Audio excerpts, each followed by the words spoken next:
कश्मीर में कालू कौआ अपनी पत्नी टुनटुनी चिड़िया के साथ रहता था। शादी के कई साल बीत चुके थे, पर टुनटुनी अभी तक माँ नहीं बन पाई थी। कालू कौआ एक किसान था। वो अपने छोटे से खेत में खेती किया करता था, लेकिन ज्यादा रासायनिक खाद डालने की वजह से उसका खेत बंजर हो गया था। एक दिन टुनटुनी अपने पति कालू कौए से कहती है, कालू जी, मैं कब से कह रही हूँ, आप इस बंजर जमीन को बेच दीजिए और कोई दूसरा खेत खरीद लीजिए। इस खेत में अब कुछ भी नहीं उपजेगा। पिछले 2 सालों से मेहनत कर रहे हो, पर अनाज का एक भी दाना नहीं उपज हुआ। समझदारी इसी में है कि हम ये खेत बेच दें। भाग्यवान, ये तुम कैसी बातें कर रही हो? ये सिर्फ एक खेत का टुकड़ा नहीं, ये मेरा बेटा है। जब तक इसमें फसल उपज रहा था, हम इसकी देखभाल करते थे। अब जब ये बंजर हो गया, तो मैं इसे कैसे बेच दूं? ये मुझसे नहीं होगा। देखना, एक दिन इसी खेत में फिर से हमें अच्छी फसल मिलेगी। तब तक आप लोग कमेंट पे बताएं 99 - 1 कितने होते हैं।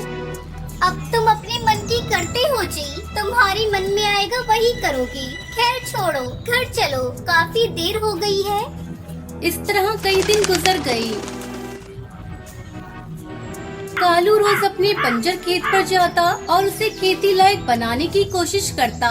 एक दिन जब वो घर आता है तो देखता है कि टुनटुनी बिस्तर पर पड़ी थी। ऐसे क्यों बिस्तर पर पड़ी हो? क्या हुआ तुम्हें?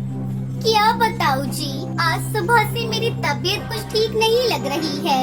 मैंने अभी तक भोजन भी नहीं बनाया है। काश मेरी कोई बेटी होती तो कम से कम 2 वक्त की रोटी तो बना दिया करती। पता नहीं कब मेरी तबीयत ठीक होगी, तब तक तुम्हें और मुझे भूखा रहना पड़ेगा। तुम ऐसा करो, तुम सुंदरी के पास चले जाओ और उससे कहकर घर के काम करने को बोल देना। जब तक मेरी तबीयत ठीक नहीं हो जाती, वो घर आकर घर के काम कर दिया करेगी और रोटी भी बना दिया करेगी। कालू कौआ सुंदरी कौवी के पास जाता है। सुंदरी कौवी मालदार पक्षियों के घरों में काम किया करती थी। सुंदरी बहन, अरे ओ सुंदरी बहन, मेरी पत्नी की तबीयत खराब है। उसने आपको घर का काम करने को बोला है। कालू भैया, अब मुझसे ज्यादा काम नहीं होता। कल जंगल में कनाज चिड़िया आई है, बेचारी को काम की जरूरत है, उसे आपके घर भेज देती हूँ। अगले दिन सुंदरी चिड़िया से कहती है, पिंकी चिड़िया, ओ पिंकी चिड़िया, तू कालू अंकल के साथ उनके घर चली जा और उनके घर का काम कर देना। इस तरह पिंकी चिड़िया कालू कौवे के घर में काम करने लगी। अचानक एक दिन तेज बारिश होने लगती है और खेत में पानी लग जाता है।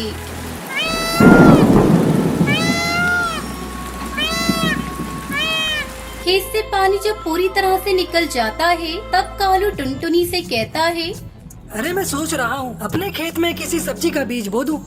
पासी में खड़ी पिंकी कालू से कहती है, कालू अंकल, जब मैं कल बाजार सब्जी लेने गई थी, तब वहाँ सब्जी वाले बात कर रहे थे, इस बार बैंगन की अच्छी आमदनी होगी। आप ऐसा करें, अपने खेत में बैंगन के बीज बो दें। अरे तूने तो बहुत अच्छी बात बताई है। मैं आज ही जाकर बाजार से अच्छे किस्म के बैगन के बीज लेकर आता हूँ। कालू कौआ अगले दिन बाजार से बैंगन के बीज खरीद कर लाता है और पिंकी के साथ मिलकर अपने खेत में बैंगन के बीज बो देता है। कुछ ही दिनों में उसके खेत में बड़े बड़े बैंगन लग जाते हैं।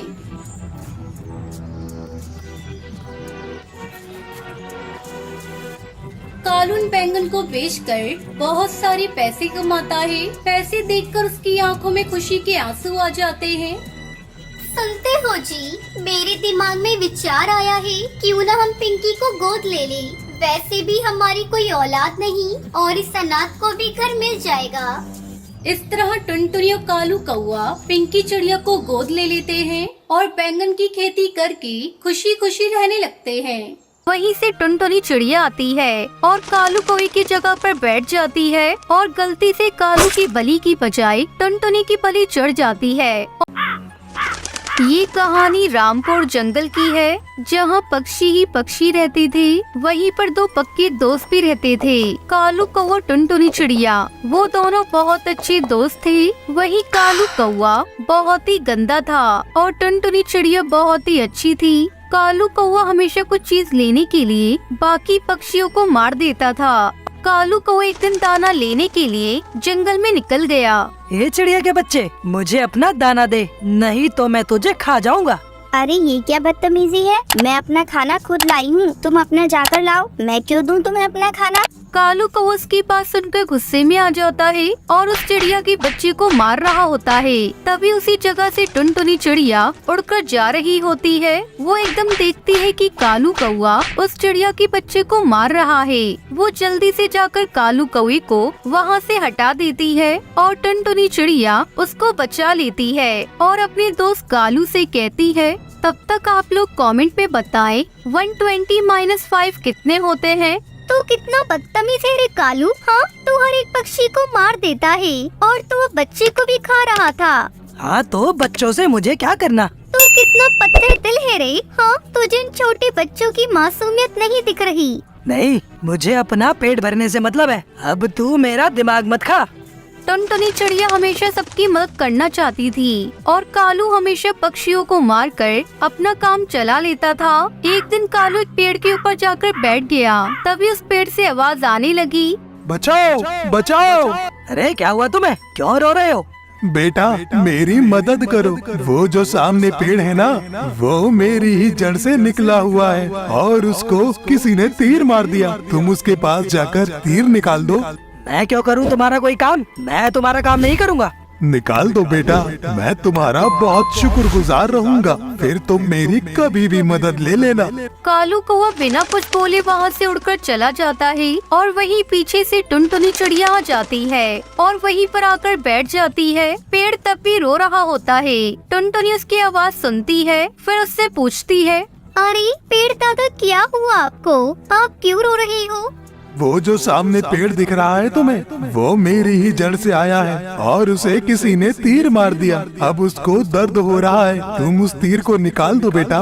टुनटुनी चिड़िया उस जड़ से तीर निकाल देती है और पेड़ दादा बहुत खुश हो जाते हैं। टुनटुनी तुम बहुत अच्छी हो, अगर तुम्हें मेरी कोई भी मदद चाहिए हो तो मुझे आकर बता देना। हाँ पेड़ दादा, बिल्कुल। वहीं उस जंगल में एक तोता राजा रहता था जो सारे पक्षियों को सबको बराबर से खाना देता था, इसलिए तोते को सब बहुत मानती थी। लेकिन कालू हमेशा अपना खाना खाकर दूसरों का खाना चोरी कर लेता था और फिर उसकी शिकायत लेकर बाकी पक्षी तोते के पास जाती थी।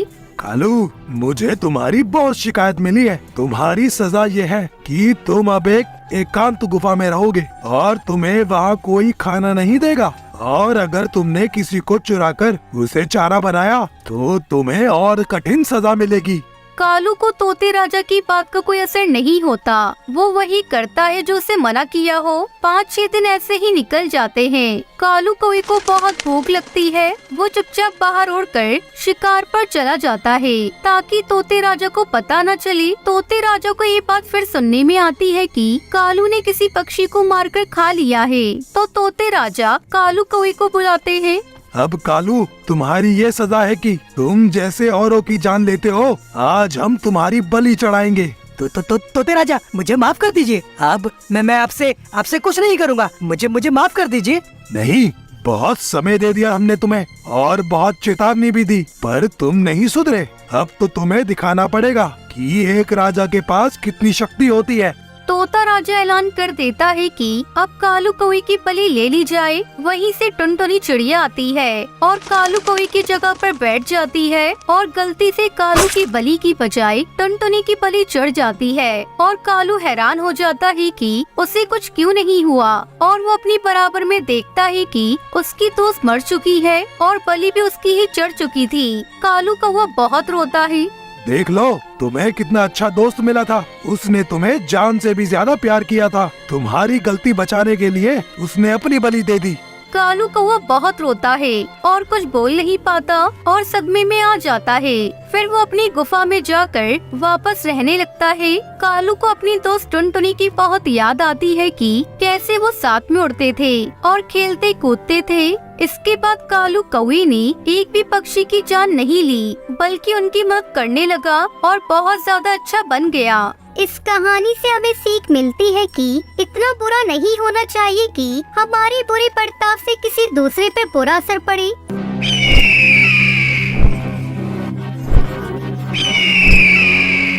माँ जी कुछ तो बोलिए। माँ जी, आप इतनी जल्दी हमें छोड़कर नहीं जा सकती।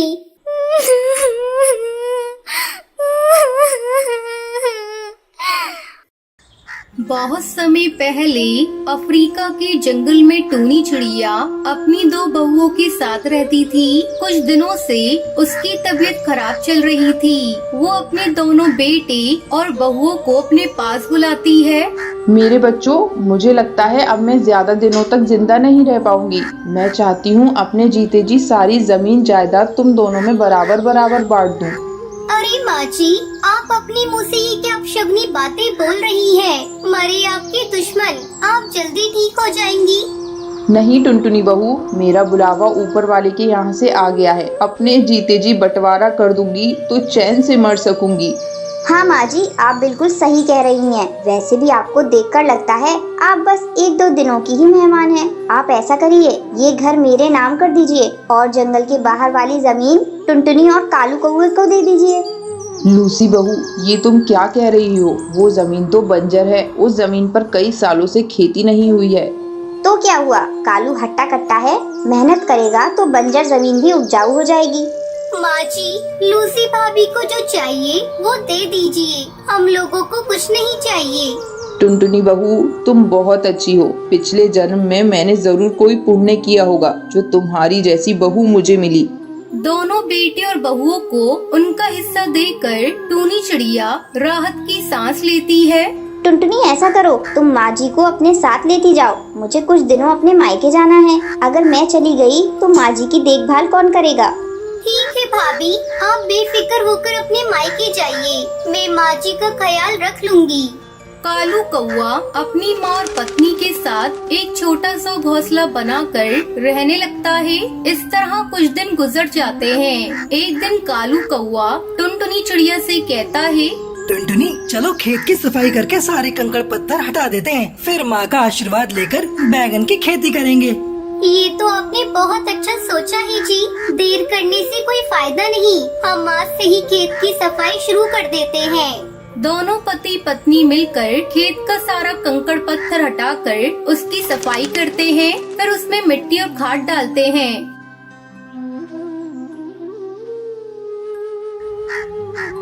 सुनिए जी, शाम हो गई है। अब बचा हुआ काम कल करिएगा। कालू टुनटुनी चिड़िया के साथ घर आता है। माँ जी कुछ तो बोलिए। माँ जी, आप इतनी जल्दी हमें छोड़कर नहीं जा सकती।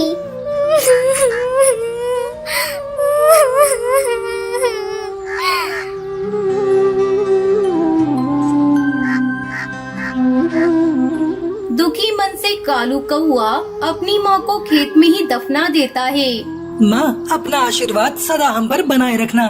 अगले दिन कालू अपने खेत में बैंगन के छोटे छोटे पौधे लगा देता है और दिन रात उसकी अच्छी तरह से देखभाल करने लगता है।